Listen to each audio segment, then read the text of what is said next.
for having me here on this wonderful meeting and venue. It certainly is, as we heard, this is a worldwide problem. And the U.S., where we've had excess calories and poor diets for many years, we're really suffering the consequences of this with very high rates of obesity, as high as 50 to 60%, diabetes, and then now we're seeing the hepatic component, or the fatty liver.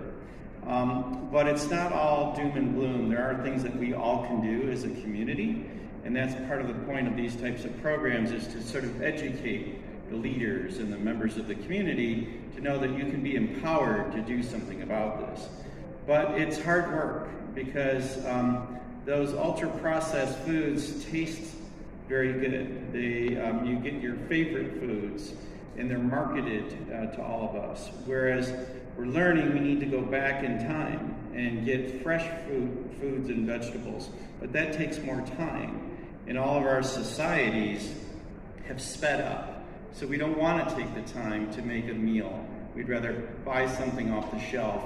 And particularly things that are preserved for long periods of time have additives to them, and that's also not good for your liver, yet alone your general health.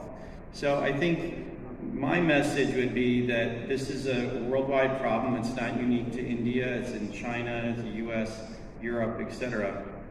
That we need to start paying more attention. And the solutions come on an individual level, medical level, and sort of a governmental level.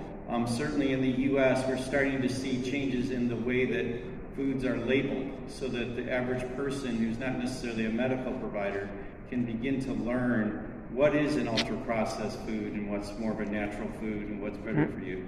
So we have a long ways to go with education, but I certainly hope that you'll leave here today realizing that there's things that we all can do as individuals and as part of our own communities to tackle this problem. Thank you.